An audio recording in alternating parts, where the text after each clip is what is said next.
ओम नमः शिवाय। हर हर महादेव। दोस्तों, धर्मशास्त्रों के अनुसार प्रकृति का नियम है कि जो महाशिवरात्रि होती है वह गंगा जल के हर एक बूंद की तरह पवित्र मानी गई है, शुभ कार्य मानी गई है। हमारे हिंदू परंपरा में महाशिवरात्रि का बहुत ही महत्व है और यह पर गुण मास के कृष्ण पक्ष की चतुर्दशी को मनाया जाता है। माना जाता है कि इस दिन प्रकाश के रूप में भगवान भोलेनाथ प्रकट हुए थे। भगवान भोलेनाथ का विवाह माता पार्वती जी के साथ इसी दिन हुआ था। शास्त्रों के अनुसार माना जाता है कि महाशिवरात्रि के दिन से ही सृष्टि का आरंभ हुआ था।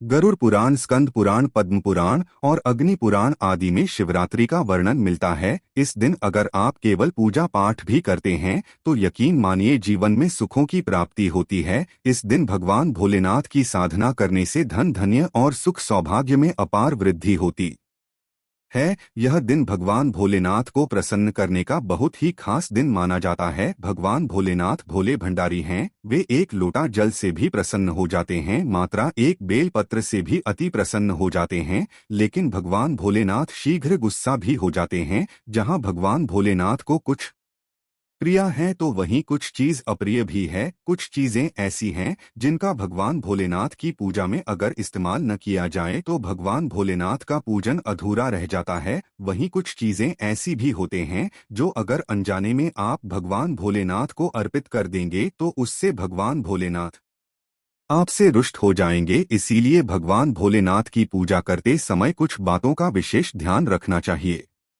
आज के इस वीडियो में हम आपको बताएंगे कि महाशिवरात्रि के पावन पर्व पर क्या करें क्या ना करें।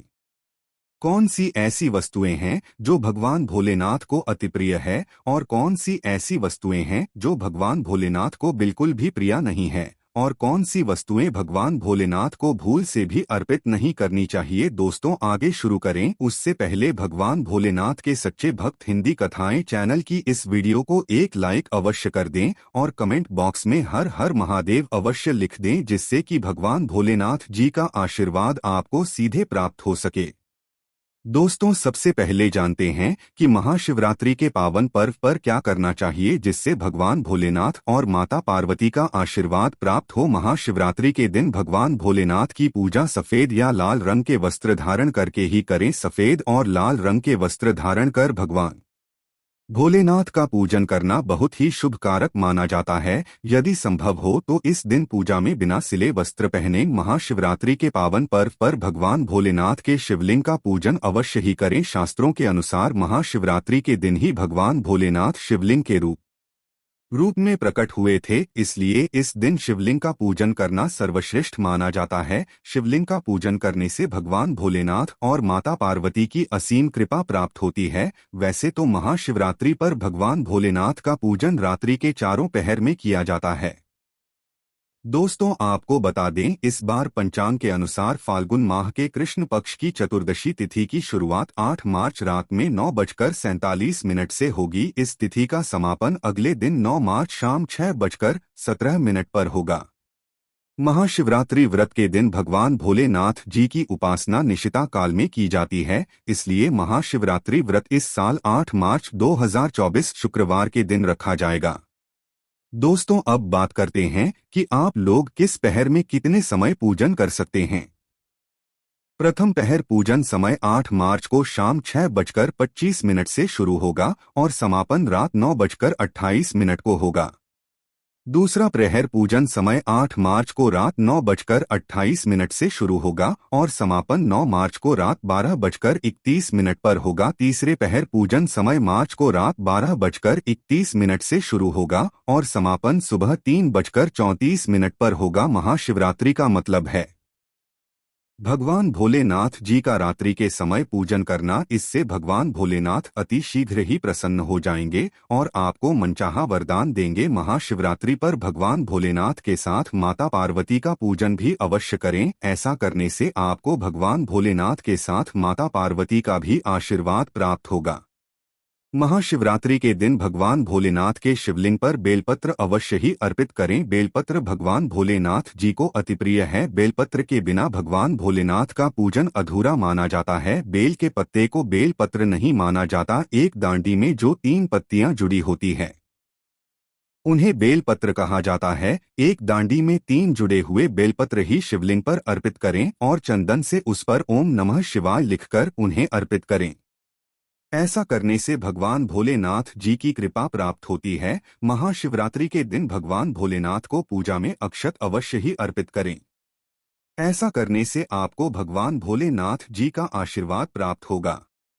इस दिन रात्रि में भगवान भोलेनाथ का जागरण अवश्य करना चाहिए, जिससे आपको महाशिवरात्रि का पूर्ण फल प्राप्त हो सके। महाशिवरात्रि के दिन भगवान भोलेनाथ जी की पूजा करने से पहले भगवान श्री गणेश, भगवान कार्तिकेय, नंदी जी और माता पार्वती का पूजन अवश्य ही करना चाहिए, नहीं तो आपको भगवान भोलेनाथ की पूजा का फल प्राप्त नहीं। इस दिन बैल को हरा चारा जरूर खिलाना चाहिए, क्योंकि बैल को नंदी का रूप माना जाता है, जो भगवान भोलेनाथ को अत्यधिक प्रिय है। दोस्तों, महाशिवरात्रि पर इन कार्यों को करने से भगवान भोलेनाथ की कृपा प्राप्त होती है। और क्या करें, इसके अलावा दोस्तों शास्त्रों में यह भी वर्णित है कि महाशिवरात्रि के दिन क्या नहीं करना चाहिए, जिससे कि भोलेनाथ आपसे रुष्ट ना हो। तो लिए जानते हैं, भगवान भोलेनाथ और माता पार्वती जी की कृपा प्राप्त करने के लिए महाशिवरात्रि के पावन पर्व पर क्या नहीं करना चाहिए। महाशिवरात्रि के दिन देर तक न सोए, सुबह सूर्योदय से पहले उठकर स्नान कर लें। ऐसा करना आपके लिए अत्यंत शुभ कारक होगा। इस दिन भूलकर भी काले रंग के वस्त्र धारण न करें। इस दिन काले रंग के वस्त्र धारण करना अशुभ माना जाता है।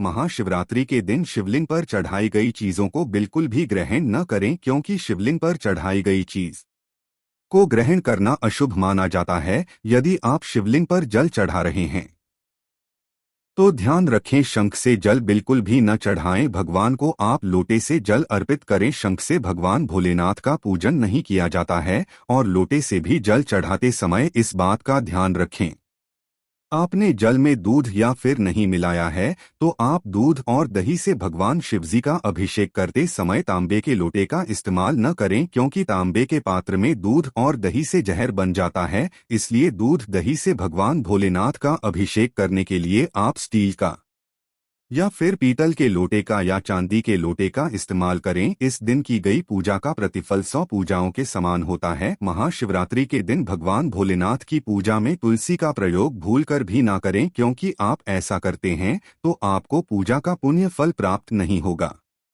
भगवान श्री गणेश और भगवान भोलेनाथ को तुलसी अर्पित नहीं की जाती, इसे कालसर्प दोष जैसे दोष लग जाते हैं। इस दिन भगवान भोलेनाथ की पूजा में केकी और चंपा के फूलों का प्रयोग नहीं करना चाहिए, क्योंकि भगवान भोलेनाथ की पूजा में इनका प्रयोग करना वर्जित माना जाता है। भगवान भोलेनाथ की पूजा में हल्दी और कुंभ का प्रयोग बिल्कुल भी ना करें, क्योंकि भगवान भोलेनाथ बैरागी है और हल्दी और कुमकुम शुभत्व के प्रतीक माने जाते हैं। भगवान भोलेनाथ की जो मूर्ति शिव परिवार के रूप में है, जहां भगवान श्री गणेश, भगवान कार्तिकेय और माता पार्वती हैं, तो आप वहां पर भगवान भोलेनाथ को हल्दी कुमकुम से तिलक कर सकते हैं। लेकिन भगवान भोलेनाथ की जो शिवलिंग होती है, वह भगवान भोलेनाथ का बैरागी रूप है, तो वहां आप हल्दी कुमकुम न लगे। महाशिवरात्रि के दिन भूलकर भी घर में कलह नहीं करना चाहिए और न ही किसी को अपशब्द बोलना चाहिए।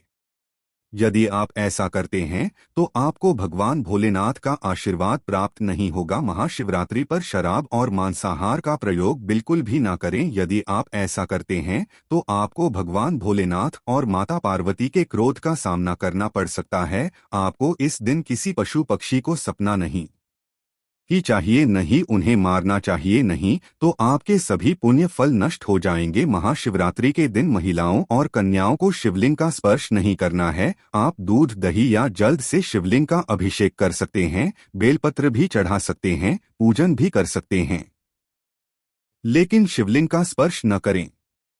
शिवलिंग पर आप जब जल चढ़ाते हैं तो वो जल आपके पैरों में नहीं आना चाहिए, क्योंकि उसे हम जलहरी कहते हैं।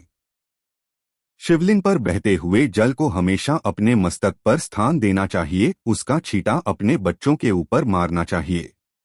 इससे शरीर में शीतलता आती है और शरीर नजर दोष और कई पीढ़ियों से मुक्त हो जाता है। मन को शीघ्र ही शांति मिलती है। शिवलिंग की सदैव आधी परिक्रमा करनी चाहिए, इस बात का विशेष ध्यान रखें। दोस्तों, महाशिवरात्रि के पावन पर्व पर भगवान भोलेनाथ और माता पार्वती की कृपा प्राप्त करने के लिए इन सब पत्तों का विशेष ध्यान रखें जिससे आपको व्रत और पूजा का पूर्ण फल प्राप्त हो और भगवान भोलेनाथ और माता पार्वती की आपको कृपा मिल सके।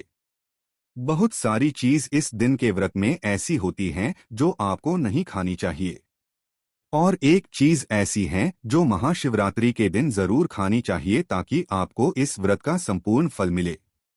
महाशिवरात्रि के दिन बहुत सारे लोग व्रत रखते हैं, एक बेला उपवास रखकर एक बेला सात्विक करते हैं। महाशिवरात्रि का व्रत अगर आप रखते हैं तो ध्यान रखें शरीर में पानी की कमी ना हो, इसके लिए अनार या संतरे के जूस का सेवन कर सकते हैं, लेकिन गाने का जूस मत कीजिएगा। महाशिवरात्रि के दिन फलाहार में सिर्फ संतरा का होगा, केला खीरा वगैरह खा सकते हैं। इस दिन नमक नहीं खाना चाहिए। बहुत से लोग सेंधा नमक का खाना खाते हैं तो आप वो खा सकते हैं, कोई दिक्कत नहीं है, लेकिन सफेद नमक को भी मत खाइएगा, काला नमक भी मत कहिएगा। आलू का प्रयोग कर सकते हैं, भूलकर भी चावल रोटी यानी अनाज का प्रयोग मत की जाएगा।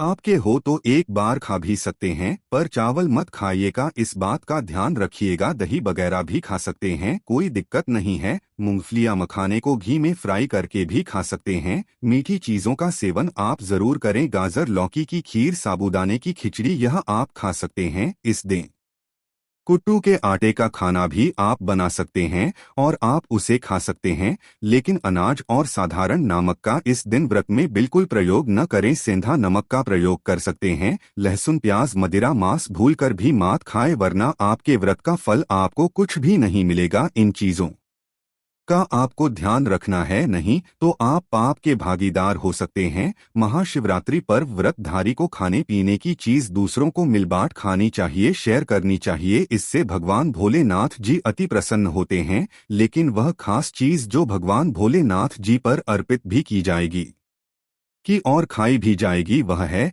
पंचामृत। आप पंचामृत जरूर कीजिएगा और बाद में उसको प्रसाद के रूप में जरूर खाएगा। दूसरी बात, इस दिन सात्विक तरीके का खाना बनाकर खाया जाता है। आप फलाहार भी कर सकते हैं। आलू का हलवा, उबाला हुआ शकरकंद या फिर सिंघाड़े का हलवा भी खा सकते हैं। इस दिन शिवलिंग के ऊपर बेर जरूर अर्पित करें। उसके बाद फलाहार करते समय इस बेर को जरूर खाएं। याद रखें, इससे शत्रु और विरोधी कभी नहीं उठाएंगे और जीवन में आपकी चारों दिशाओं में जाकर होगी आप विजय श्री को प्राप्त करेंगे। बेर अर्पित करने से दुश्मन का सर्वनाश होता है या फिर दुश्मन आपके खिलाफ कुछ भी नहीं कर पाते। शिवलिंग पर काले तिल जल में डालकर या दूध में डालकर जरूर अर्पित कीजिएगा। शनिवार का दिन है तो इस दिन काले तिल अवश्य अर्पित करें, इसे बहुत ही शुभ और झलकारी माना जाता है। शनि दोष से पीड़ित व्यक्ति को श्रेणी से छुटकारा मिल जाता है। वैसे महाशिवरात्रि के दिन आप दूध का सेवन कर सकते हैं, लेकिन केवल दूध नहीं, उसमें 2-4 चीनी के दाने डालकर ही सेवन कीजिएगा। केवल दूध कभी भी पीना नहीं चाहिए। व्रत त्योहार में तो भूलकर भी नहीं। 2-4 दाने चीनी डाल दें, भले ही आप चीनी न खाते हो तो भी इस तरह से आपका व्रत पूर्ण होगा। और जब आप फलाहार करें तो भगवान भोलेनाथ का नाम अवश्य लें। अगर आप भोले बाबा के सच्चे भक्त हैं तो कमेंट्स में हर हर महादेव अवश्य लिखें।